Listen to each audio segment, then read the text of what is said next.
Good afternoon, everybody, and welcome to our webinar this afternoon, Do's and Don'ts of Microsoft Teams. Our presenter today is Taylor Mercedes. She's our Senior Microsoft Solutions Consultant. This is webinar 2 of 3 of our Teams series. The first one, if you missed it, is on demand on our website, available for viewing. Just a few housekeeping items before I pass it over to Taylor for this next 30 minutes. If you are experiencing any audio issues, you can toggle back and forth between the computer audio and the dial-in option. We find that the dial-in option is a little bit more accurate and a little bit more dependable. As for the handout that you're seeing here, that is updated or uploaded, excuse me, on the handout section of the GoToWebinar panel today in PDF format, so you can download that and follow along. If you have any questions throughout the presentation for Taylor, please drop them in the questions panel of the GoToWebinar pane, as we do not monitor the chat box. And we will have a survey that will launch at the conclusion of the webinar.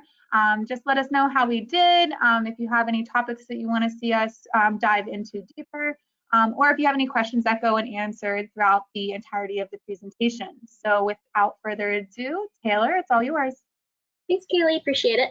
Hi, everyone, and thank you for joining me for part 2 of our Teams webinar series, Do's and Don'ts of Microsoft Teams. Teams has been tremendously helpful in keeping us connected, but I'm sure that anyone who's used the platform has run into questions about using it the right way. So today I'm going to be digging into some best practices surrounding the setup of Microsoft Teams, including some guidelines for enhanced collaboration experience within the platform. You'll notice that during this webinar, I'm not really going to touch on things that are specific to security. And this isn't because it isn't important, because it is extremely important. I'm going to be devoting the third part of this series on March 30th to security in its entirety. So we'll be going through what you can do to secure your Teams platform, all the different features and things like that available. So if you haven't considered security as it applies to Teams, if you're interested in learning more, tune in on March 30th for that. But today we're going to stick to some other areas. So dig into the agenda here. So today we'll be touching on getting started. Like I said, just kind of setting up the right way in Teams. In the section, I'm going to cover some initial considerations to keep in mind during the configuration of Teams. And then we'll hop over and we'll look at the do's and don'ts when it comes to operating in meetings and within chat conversations and some best practices in that space. And then finally, I'll talk about some high-level ways you can go about implementing some of the stuff we're going to talk about today. If we have some time at the end, I'll go over some questions, so feel free to drop those in the chat box if you have any that come to mind. And if I don't have time today, still drop them in there. I'll follow up after the fact. I'll give you an email with information. If you need to, we can have a quick conversation. I can discuss whatever questions you may have. So we'll get started. So first off, I'm going to talk about getting started with Microsoft Teams. So that's in terms of your implementation, your rollout. I know a lot of us are already using Teams right now, and we try to make the best of it and take advantage of it as much as possible to get the best usage and efficiency out of it. And I'd expect that a lot of us, when we started with Teams, no one really handed us a manual or gave us any real guidance when we started using Teams. And for most small and medium businesses, Teams just kind of popped up as a tool that met our very specific need in the moment. So we dug in without a whole lot of preparation or planning. So with that in mind, I know a lot of organizations right now, you have a big mess within Teams, but there are people on the other side who have been using it really effectively. And the difference in those situations is that the people who are using it effectively have put a decent amount of time and effort into thinking about how they want to use it and how it ties into their organization as a whole. So just taking that extra step of doing the evaluation, the preparation, things like that is super helpful. So when it comes to getting started, regardless of if you're actually getting started, like you haven't used Teams before, or if you're just facing some challenges within the platform that are prompting some changes, just take some time to be intentional about how you configure things and the decisions that you make. And just consider how you want your teams to work together. So not just the tool itself, but your actual people, rather than just putting it in place to fill that need for chatter meetings. Because if you think about it as a communication hub rather than just that tool, you can really start tying it in, like I said, with those larger strategy goals within your organization. That's super powerful in terms of keeping people connected and achieving what you want to accomplish with it. So just as a best practice, I recommend putting that time in, focusing on understanding it. Like I said before, it's great that you're joining me today to kind of dig into that. Great first step, but you want to make sure you have that plan built out before you jump in, so you can make sure your users have the resources that they need to succeed. And that extra investment is really just going to pay off for you. Something more specific to the setup process of teams that I think a lot of people overlook is setting up team owners. So when you set up a team within the admin portal, it's going to ask you to create some owners. And there may be some confusion around what this is or what the purpose of designating someone as an owner is. So just to clarify, an owner can manage certain things within a team. So things like adding and removing members and controlling different options within the team. But their role can really go beyond those technical capabilities. The owner of a team acts sort of as a moderator within the organization, within that specific team. It sets the tone really for the teams that they own. So I recommend just taking a look at the teams that you want to have and just designating a real owner. So I know a lot of times when we set up teams, maybe the IT department created them for you, and by default that administrator is going to be marked down as the owner because people don't really understand it, and it just gets thrown in. And when you do that, you're not really taking advantage of the different things that the owner can do within the team, and you're missing out on that opportunity to empower those team owners, those team leaders, to create that elevated collaboration experience for the team. So within those teams, the owners are able to create some structure that's going to work best for the team, so they can do things like add tabs that help people work more effectively, encourage users to engage within that framework of best practices within that specific team. So just take some time to decide who should be accountable for each team and its content. I recommend just going in and making sure that there's more than one owner. Sometimes maybe when a specific owner isn't available and can't add members quickly, or maybe someone leaves the team. So if you have more than one in there, then you have just an easier handoff when a team is when you need to manage a team and someone has to leave or something like that. So, and then also those team owners should really get some specific training to their role as the owner. Like I said, not just on the technical side of things, but also as it relates to your greater organizational strategy with teams and what you want those team owners to do and how you want them to operate and their specific roles within that team as an owner. So just make sure that everyone has the tools that they need there. And then finally, in terms of dues for setting up a team, just make sure you have a consistent naming structure and convention that makes sense for your organization. This is going to prevent information from being added in duplicate locations and being too spread out. And it also prevents clutter. So I'll touch on this a lot, just kind of preventing clutter and helping people focus. We have enough distractions right now. We want to kind of streamline that process and make sure our tools are nice and neat. So we're not wasting time and people aren't searching through things and not using the platform because it's too messy or they can't find things and things like that. So for instance, you can create a team for things like departments or functional areas, maybe projects or locations. You can pick whatever you want, but I recommend you kind of just pick one framework and make sure that anyone who's allowed to create teams, so whether you have designated people who are allowed to or if you have everyone able to create teams, just make sure everyone knows what that structure should be and then they stick with it. So, and that's probably going to involve some review going through as well periodically and just cleaning up things as you go to make sure it doesn't get too crazy and disorganized. So in terms of don'ts for getting started, don't use the default settings and policies. I know those can be really great platforms for getting started, and you certainly can use them, but I recommend that you go through and you look at them and you understand them before you make that decision to just apply the default settings to the environment. This isn't something that your team, if this isn't something that your team can do, say maybe you don't have the technical ability or you don't have the time or whatever that is, feel free to reach out or to me or maybe even your IT folks if they have a deep understanding of Teams. We can kind of walk you through those settings within the environment and go through and explain those policies as they apply to you. Because you may have situations where you don't want your organization to be able to collaborate with guests outside of your organization, or maybe you don't want everyone to be able to create teams. By default, Microsoft has these settings turned on, and that's to enhance the collaboration experience. But if you don't understand these settings, you can end up with a huge mess of things and also security issues, depending on what your organization does and what kind of information you share. So I just recommend going through those policies, making sure they match with what you want and what you want to accomplish.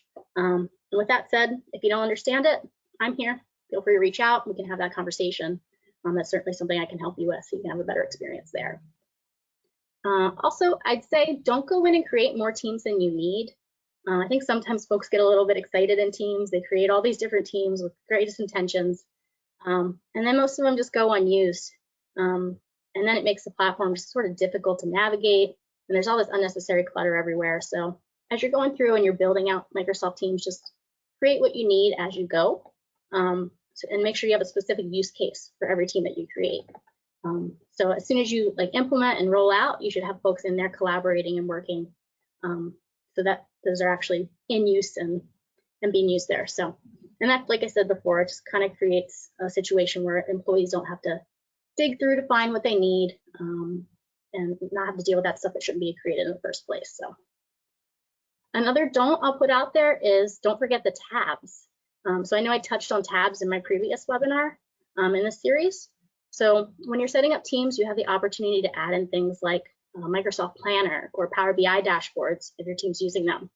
I know our team just did a webinar recently on some really cool things you can do with Power BI. So if you're not taking advantage of that, let me know. I'd be happy to send you that recording. We demoed some really cool financial reporting and some utilization and all kinds of fun stuff there. So that's a whole nother conversation, but there are some really neat things you can do with that. But there's a ton of different things you can embed in your team's tabs, and not just those Power BI dashboards, but things like SharePoint sites. So whatever information that's pertinent to your specific team, it's good to look into if you can add that tab into your team. So when someone opens it up, they can just start digging into their work. They can see everything that they need to see, click back and forth, and they can collaborate. And it's all happening on that one pane of glass. So that's really cool in terms of making it that hub for work and making sure you're taking advantage of all those features and helping that make you be efficient. So, and then also when it comes to those tabs, you do have the ability to set up templates. So when you create the actual teams, you could go in and designate, so every time I create a team, I wanted to have these 3 tabs and these settings. So you can kind of automate that depending on how large your organization is and how many teams you're creating, so you don't have to recreate that work every time. So that gives you an opportunity to look at it and be intentional there. So don't overlook those tabs. All right. In terms of meetings, let's talk about do's and don'ts there. I feel like this is a big one that folks have some anxiety about when it comes to best practices. Just making sure you get your etiquette right and making sure you're doing things the right way. I know one of the biggest things that I run into, should I turn my video on? Should I leave it off? People just aren't really sure. There's a little bit of discomfort around it. So it just can be a little bit fraught. So what I'm going to say is definitely turn your video on if you're the host of a meeting. So the person initiating and leading, it's going to set the tone for the other people in the meeting. It's going to encourage them to turn their videos on. And then you're going to have just a better collaboration experience. You're going to be able to tap into those nonverbal cues, and just people are more likely to pay attention when you have that turned on. So I know a lot of times folks they probably don't want to admit it, but you have that video off, you're looking at your phone, maybe you're checking your email, and it can be really distracting. I know sometimes some meetings get boring, but I mean, it's there for a reason. You want to capture as much information as possible. So I just recommend setting the stage to have that video on, have people engage, having them attentive and just focusing in. And this also just gives us an opportunity to connect in a way that we haven't been able to connect a lot lately. I know I work from home, lots of us are working from home right now, and we're kind of missing out on that personal connection. So recommend definitely just flipping that on just to keep everyone connected and engaged. Also, I'll talk about the video fatigue. So video fatigue, that's something that comes up sometimes when we talk about turning video on. Well, maybe I don't want to do that because of this video fatigue thing. People just being stuck on video calls all day and it being hard on your eyes. Microsoft is doing some work to address this while also preserving the benefits of just being plugged in. So you can kind of see the image I have here. This is Microsoft Together mode. So while you're in a meeting, it defaults into that grid format that most of us are used to. If you're finding that you're getting distracted or it's hard to focus on that, you can switch to this Together mode and it puts everyone in this auditorium view. And then it's just a little easier on our brains to process compared to having folks in boxes. So you can also turn on focus mode. So from the same place that you turn on the Together mode, you can flip on focus mode, which essentially if someone is sharing their screen or a document or something, it can cover up the videos. It can hide that for you so you can focus on that content instead of people's pictures. And then you can turn it back on when they're done sharing. So this is just another way to kind of make that video experience go a little more seamlessly and prevent some of the negatives that come along with it while cashing in all the positives. The next do I have for you is do mute your mic. So over the past year, I'm sure all of us have heard it. It's sort of the phrase of the year, you're on mute. So, but I'm gonna advise that when you hop into a meeting, make sure you're hitting that mute button if you're not talking, if you're not actively being part of that conversation. I think the benefits of doing that kind of outweigh the risk of maybe just being a little bit embarrassed because you forgot to unmute. Eventually you'll get the hang of it. But the reason we want to do this is obviously if there's noise pollution. I know I live in a noisy area where you get cars going by and dogs barking and all sorts of stuff. And if you've got all that going on and I'm not actually talking, I'm potentially blocking out other people's voices.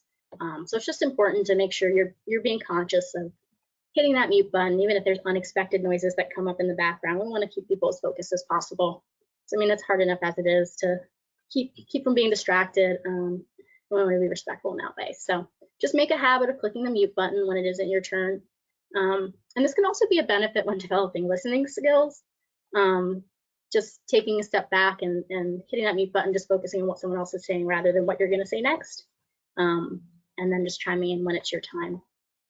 And then a side note on the same topic in terms of video and mic, if you need to get up out of your seat for some reason, maybe you need to take a phone call or something comes up in the background, just make sure you switch your video off, make sure you switch your mic off. You don't want to distract other people and make them wonder what you're doing rather than focusing on the meeting. So just make sure you switch that off as a courtesy as well. So keep your video on, turn your mic off, and keep moving from there. And then the final do I have here is silence your devices. So previously, obviously, we would be in meetings, we would silence our phone. I'd leave mine in my car if I was going to a client or something like that. But it's really easy to forget now that we're kind of just in one spot.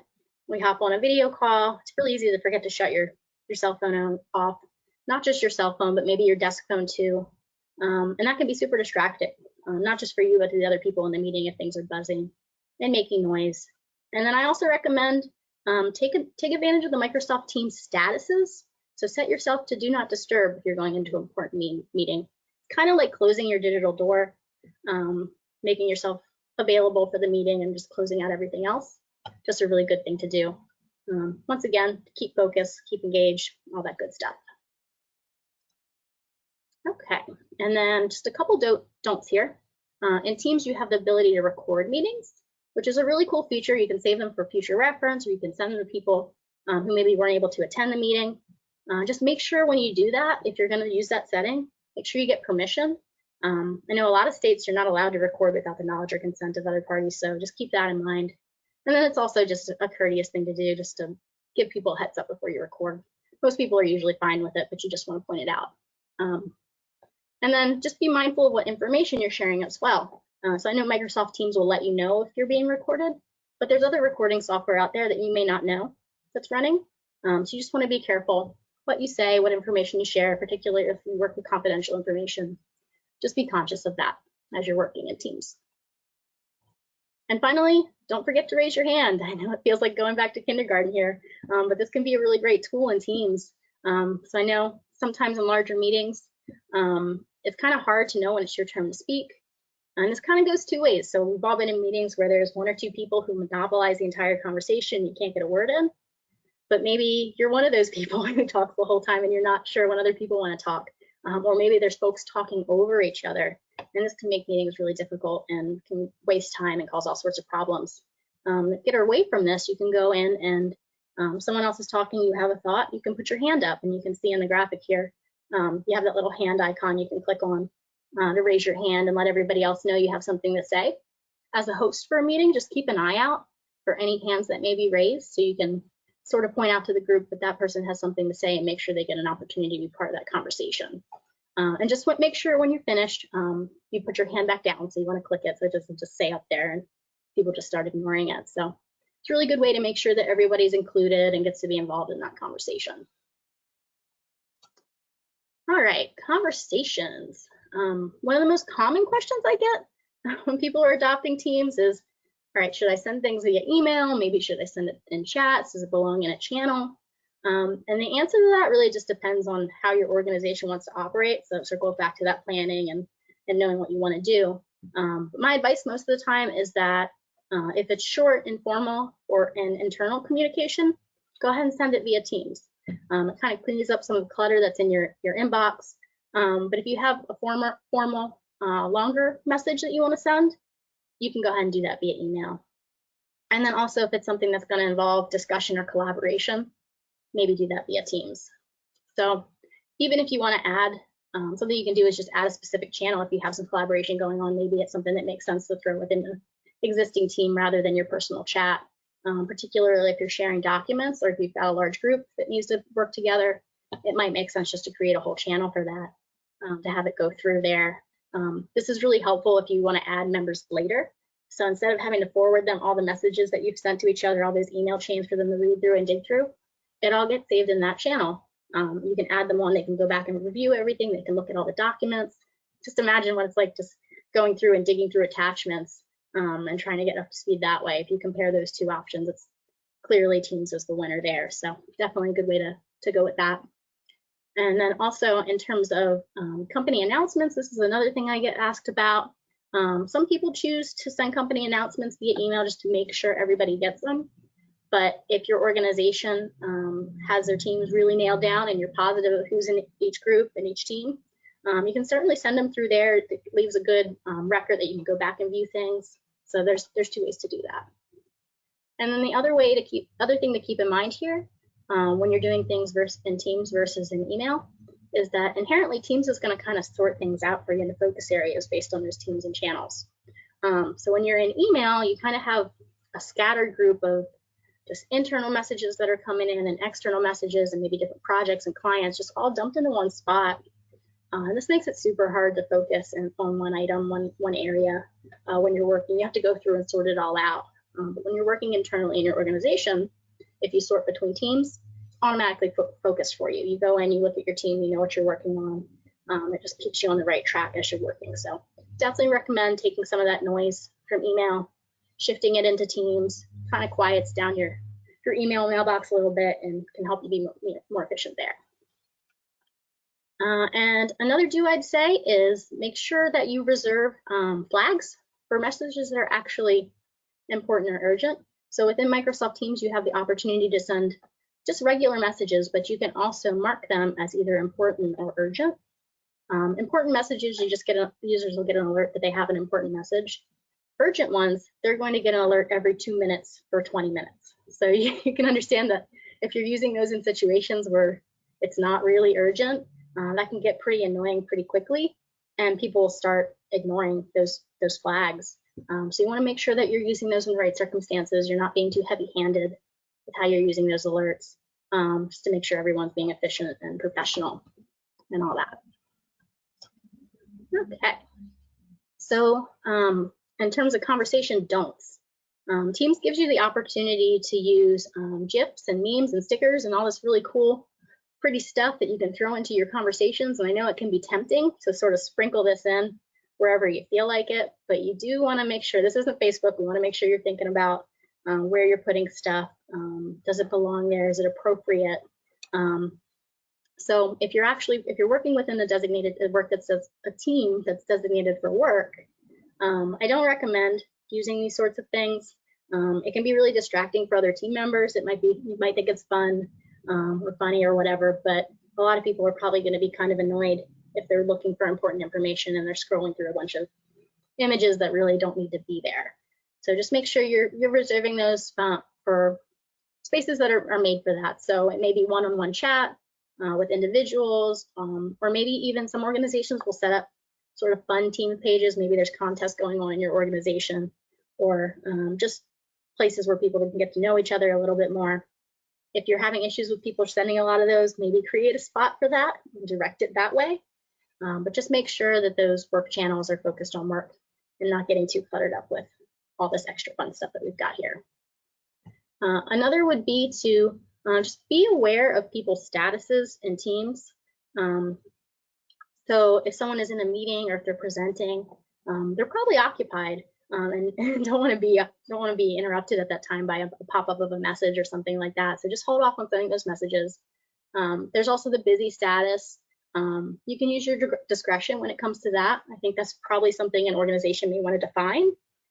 So should you send a message if someone is busy or in a meeting or all these different statuses just define internally what makes sense for you guys. But yeah, I definitely recommend having those guidelines for chat. And then just keep those statuses in mind when you're calling as well. So I know you can make calls within Teams. Just make sure you're taking a look at that. And then it's always just a good idea to send someone a message before giving them a call, just to give them a heads up so they're prepared and not in the middle of something, and just offer them that courtesy as well. And finally, I'd say don't mix up starting a conversation with replying to a conversation within a team. So if your comments are related to the specific conversation that's already going on within Teams, you'll have the option to add to that thread, but then you also have another option to create a new one.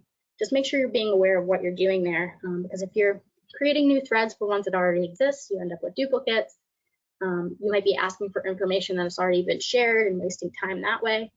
And then if you are creating a new thread for something, I'm sorry, I think I did that backwards there. So you should reply to ones that are existing with relevant information, and anything new that's separate from the existing tabs, go ahead and create a new conversation for that, just to make sure that you keep that new information where it belongs. You're not mixing it in, making it hard to find in the existing tabs, and just make sure you're keeping that even. It can be a little bit confusing. I'm tripping on my words here trying to explain the difference here, but just pay attention, be aware of what you're clicking on there so you can keep that as organized as possible.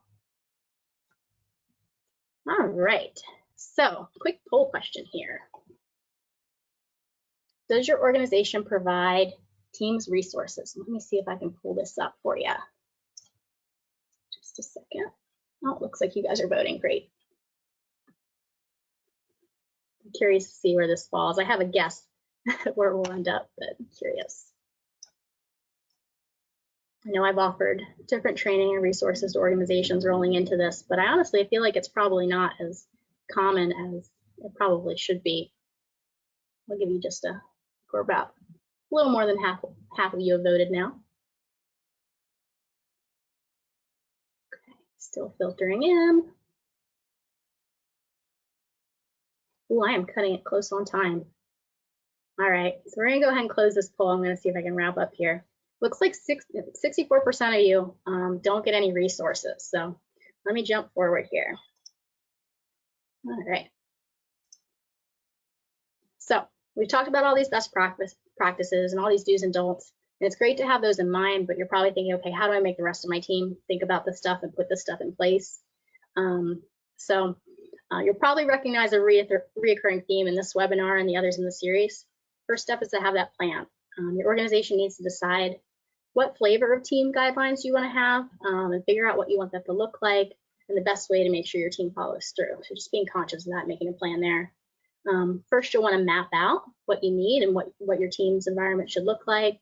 Start thinking about what that looks like in practice, so your people actually doing that, mapping that out, and how that's going to impact your team and any other considerations surrounding that. So just think about those things as you're going. You may want to think about the technical implications of what you're putting in place and those processes that are going to be involved. And then once you've gone through that discovery process and you've asked all these big questions, it's time to start building a formal plan. Not only just to implement the changes and get the technical stuff in place, but how are you going to communicate that to your users in a way that works well for them, and make sure that they have those resources that they need. Because based on this polling question, it looks like most of our teams probably need some additional resources. So we want to think about how we're going to do that, and then drive adoption of the application, make sure people are engaged in using it the way they're supposed to. And then once we have that in place, it's good just to monitor how things are going. And there's resources and teams that make this possible, just so you can make adjustments as you go and reinforce your strategy and go from there. So once you have that plan built, you can focus on making sure that your team is going to be ready. So I'd say training is a good place to start, just some basic training. That can come in a number of different flavors. You can opt in to take advantage of some things that Microsoft provides. So they've got a lot of good self-study resources that are out there, different videos and sheets and things like that. But maybe it makes more sense for your organization to have something a little bit more personalized, maybe some one-on-one, so your team can ask questions, things like that. So you need to decide which direction makes sense there. You'll also want to make sure you have specific training for not just your users, but your IT administrators and any team owners you have. I think it's important to say that also that that's just not a once and done activity. You should be following up and setting a schedule to periodically visit what's changed and making sure everyone's doing things the way they're supposed to do, and just make sure that's a running, just a process of making sure that strategy is in place and you're revisiting it regularly. And then obviously people learn in different ways, so you want to maybe provide some written resources to them as well. This is another area where Microsoft can help, and if you need help finding any of these resources, let me know. There's guides and toolkits and all sorts of great things out there that you can use to give your team. You may also want to build something into your company handbook about how you want your folks to operate in teams, the different best practices you guys have developed that make sense for you. So I definitely recommend as you're building a plan, think about how you're going to roll that out moving forward. And then, like I said, Teams gives you the opportunity to review reports on how the tool's being utilized through your admin console and through Microsoft Viva Insights. So if you have questions about that, follow up with me after. I can kind of go over that with you as well. But through there, you can review information about what features are being used, whether people are using chat, channels, video, they're turning their video on. You can see how different teams are performing and how well they're engaged. And then once you have that information, you can kind of circle back and drive engagement in a targeted way based on what you find. Great. And then just some next steps if you're interested. I know this looks like a lot on paper, and I don't want to downplay the importance of investing in this process, but it really is different for everyone. So for some of you, it may be a fairly simple process of going through this and making sure everyone has what they need. For others of you, it's going to be more involved. So no matter where you are in that process, if you're feeling like this is maybe over your head and you need some guidance, I know myself and my team at Stanball Nest, our whole department in the tech solutions arena here, we're available to help you. We can go through and assess your environment, run some reports, get an idea of where you stand, and then just sort of help lead that conversation and figuring out maybe what your strategy should be going forward for using Teams more efficiently. And then what we'll do is we can help you build a plan to set up your users for success, because obviously you can set it up great, but if your users aren't using it, then what's the point of doing any of it? So we want to make sure you're covered there. In addition to that, if you need help with implementation, so whether you're implemented already or if you want to circle back and do some revisions to your setup, we can help with the technical aspects and either take that off your hands or just offer guidance in that process. So like I said, regardless of where you are and whatever level you're at or what support you need, we can kind of step in and help there as well. So please don't hesitate to reach out to me if you need help in any of those areas. I think I've run the clock a little late here, so I'll follow up. I see some questions coming through. I'll follow up with those after the fact. But feel free to reach out. We can have a conversation. We'll go from there. But I will throw up my contact information for a minute here. And you can download this presentation on our website. I know I went pretty quickly, so if you want to revisit, feel free. Feel free to shoot me an email. But yeah, thank you guys so much for joining. I appreciate it. Have a lovely day.